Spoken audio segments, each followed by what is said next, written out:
Hello everyone, and thank you for joining me today. In this video, we will use short stories to improve your English pronunciation. Listening to stories helps you hear how words flow together, how sentences rise and fall, and how native speakers connect sounds. By focusing on these simple tales, you can train your ear to notice the small details of English speech. You will learn to slow down, listen carefully, and then practice speaking right along with me. This gentle approach will give you confidence and make learning feel enjoyable. Listening to short stories is like having a conversation with a friend. When you immerse yourself in a story, your mind naturally picks up rhythm and intonation. You will hear how questions end with a rising tone and how statements settle with a gentle fall. You'll also notice which syllables receive extra emphasis. These patterns are essential for clear pronunciation. As we go through the stories, repeat key sentences in your mind or out loud. This repetition helps the sounds stick, so you can use them more naturally in your own speech. Today, I will guide you through two very short stories. First, we'll listen for meaning. You'll understand what happens in each tale. Then, we'll focus on the sounds. Together, we will slow the stories down, break them into smaller pieces, and practice tricky words or phrases. You'll shadow my voice, speaking along as you listen, so your mouth and ears learn to work as a team. This method is called shadowing, and it's one of the most effective ways to strengthen your pronunciation skills. By the end of this chapter, you will know why short stories are a powerful tool for improving pronunciation.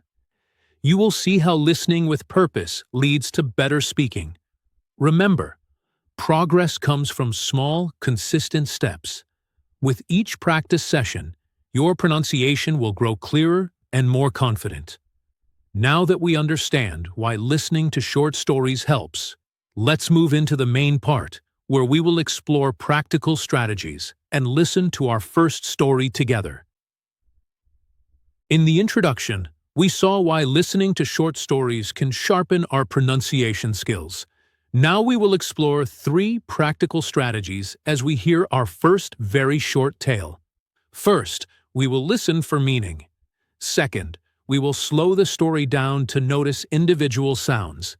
Third, we will practice shadowing, speaking along in real time. Let's begin with the first story. Our story is called The Surprise Gift. Listen carefully as I read it at a natural pace. Try to understand what happens without worrying about every single word. Anna found a small box on her doorstep. She shook it gently and heard something moving inside. With a smile, she lifted the lid and discovered a tiny kitten curled in soft cloth. Her heart warmed as she imagined who might have sent this unexpected gift. That was the first reading. You probably caught the general idea. Anna received a kitten as a surprise. Now, let's slow it down. I will read the same sentences more slowly, and I want you to focus on how each word sounds. Anna found a small box on her doorstep. She shook it gently and heard something moving inside. With a smile, she lifted the lid and discovered a tiny kitten curled in soft cloth. Her heart warmed as I imagined who might have sent this unexpected gift. Notice how I break longer words into chunks: gently, moving, discovered, unexpected. Slowing down helps you hear each vowel and consonant more clearly. If a word feels tricky, pause and repeat it to yourself. Gently, moving, discovered. By splitting words into smaller sounds, you train your mouth to form them correctly. Next, we move into shadowing. I will read the story again, this time at a steady, natural pace. As you listen, speak the words along with me, matching my rhythm and intonation as closely as you can. Don't worry if you don't get every word. Focus on the overall flow and the sounds you practiced. Anna found a small box on her doorstep. She shook it gently and heard something moving inside. With a smile, she lifted the lid and discovered a tiny kitten curled in soft cloth. Her heart warmed as she imagined who might have sent this unexpected gift. Shadowing in real time like this helps your mouth and ear work together. You listen, then immediately try to reproduce the sound. This builds muscle memory for English pronunciation. Now that we've practiced story 1, let's apply the same 3 steps to a second tale. This story is called The Lost Cat. Again, listen first for meaning. Every evening, Ravi called out for his black cat Luna. Tonight he searched under tables and behind curtains, but found no sign of her. Just as he was about to give up, Luna meowed from the top shelf of his bookshelf. Ravi climbed up carefully and hugged her close. He searched under tables and behind curtains, but found no sign of her. Just as he was about to give up, Luna meowed from the top shelf of his bookshelf. Ravi climbed up carefully and hugged her close.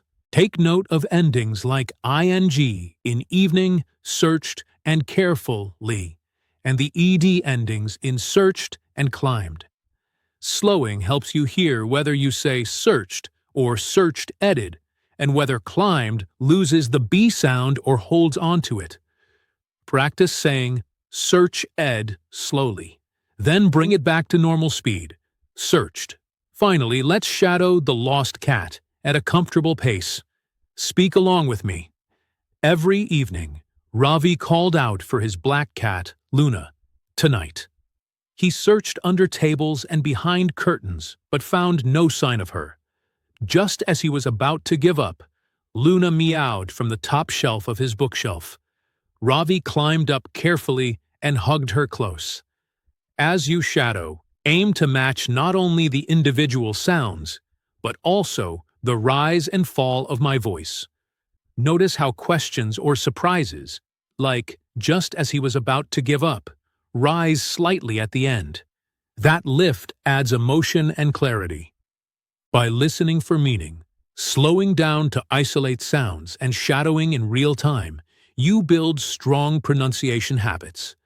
Remember how we broke words into pieces in The Surprise Gift and The Lost Cat. Remember how shadowing connected your mouth to your ear. These steps work together, understanding first, analyzing second, and speaking third.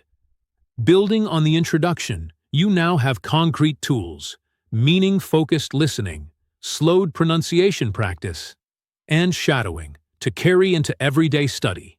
In the next chapter, we'll zoom in on key phrases from both stories, repeat them in new ways, and reinforce your pronunciation with fresh examples. Let's keep this momentum going. Examples. Building on the strategies we practiced in the main part. Now we will focus on specific phrases from our 2 stories and repeat them in fresh ways.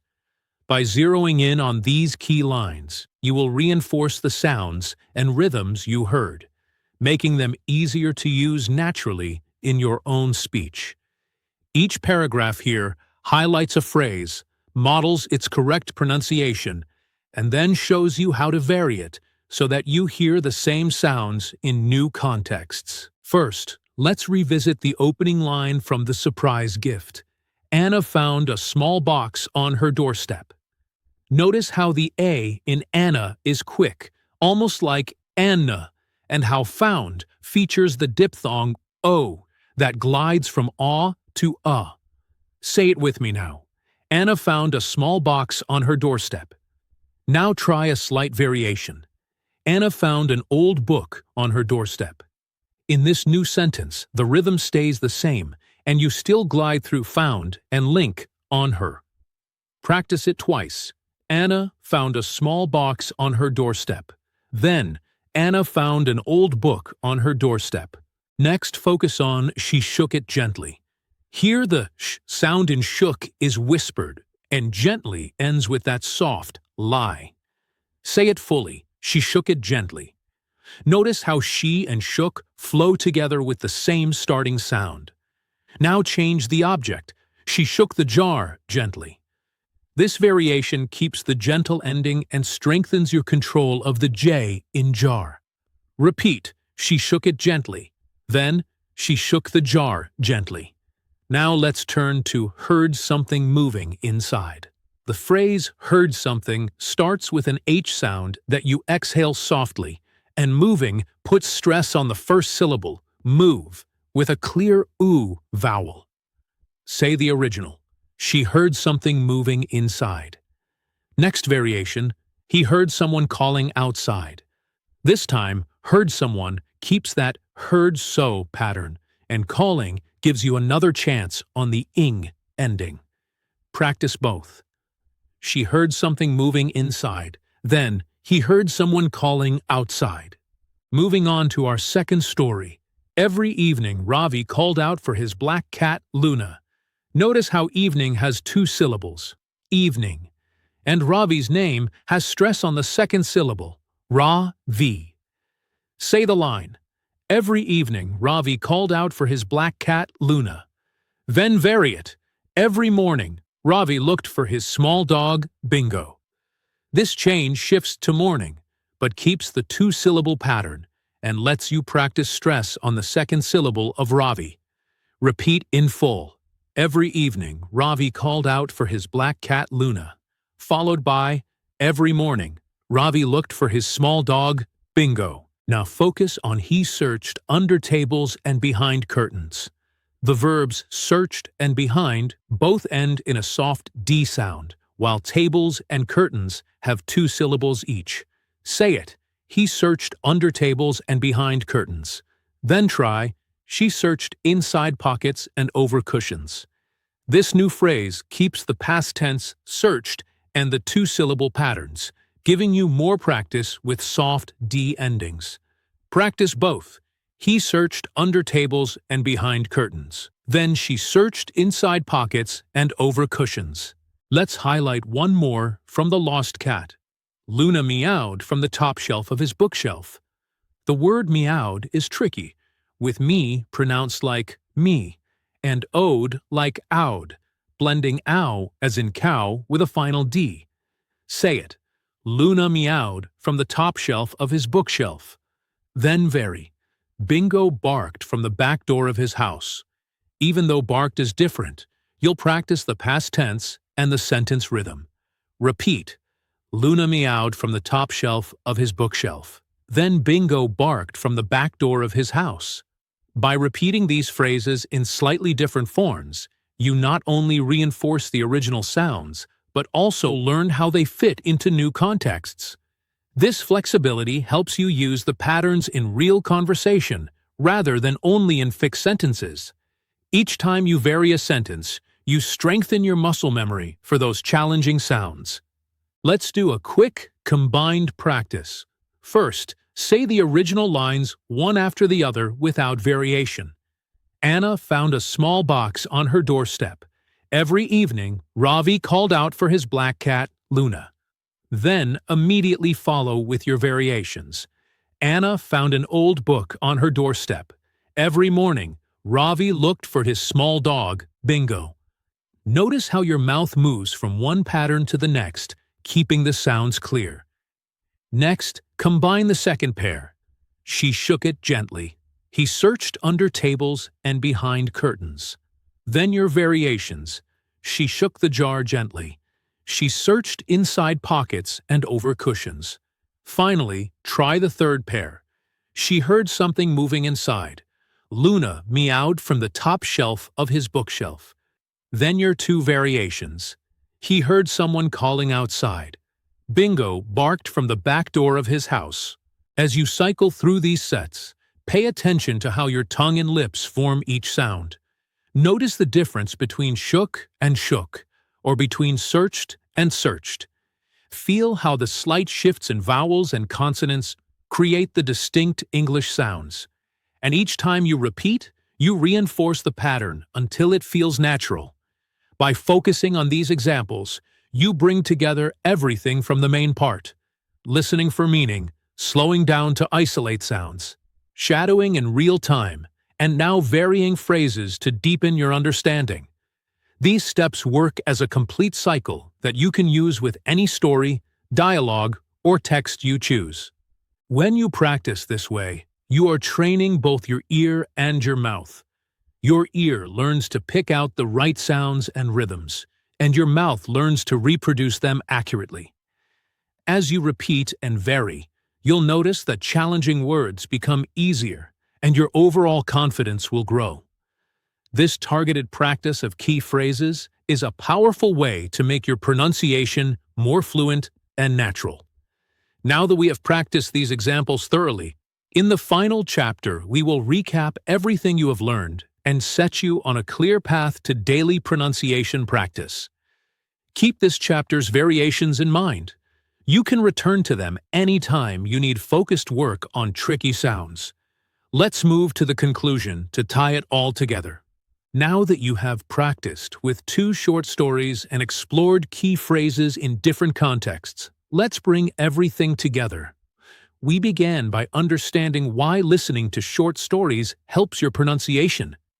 In the main part, you heard the surprise gift and the lost cat, first from meaning, then slowed down to notice each sound, and finally, through shadowing, speaking along in real time.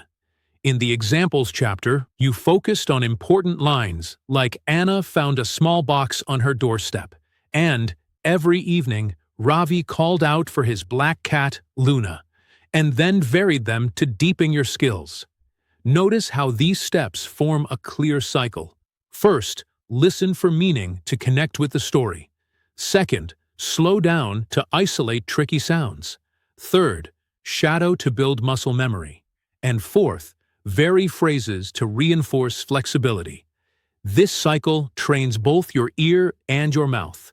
Your ear learns to pick up rhythm and intonation, and your mouth learns to reproduce the sounds naturally. As you move forward, you can use this same method with any story, dialogue, or even a news clip. Choose a short passage, listen for meaning, slow it down to break it into smaller pieces, shadow alongside, then create your own variations.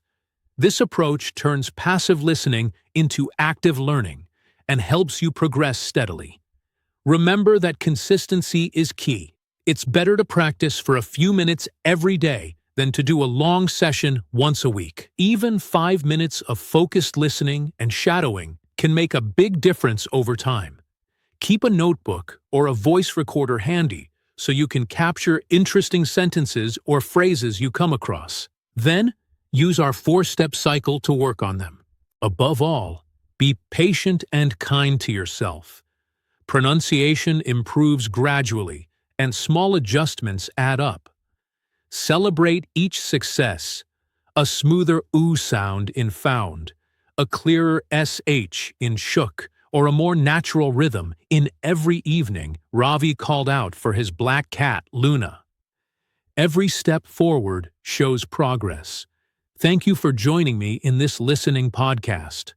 I hope these stories and strategies inspire you to keep practicing and exploring new texts. Make listening and speaking along with me a regular habit.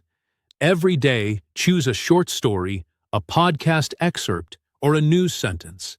Apply the cycle of listening for meaning, slowing down, shadowing, and varying. Before long, you will notice your pronunciation becoming clearer and more confident. Keep going, and remember, consistent, gentle practice leads to real improvement. Your voice is worth the effort, and your progress will encourage you to try even more challenging material. Practice every day and enjoy the journey of discovering new sounds and rhythms in English. You can do this.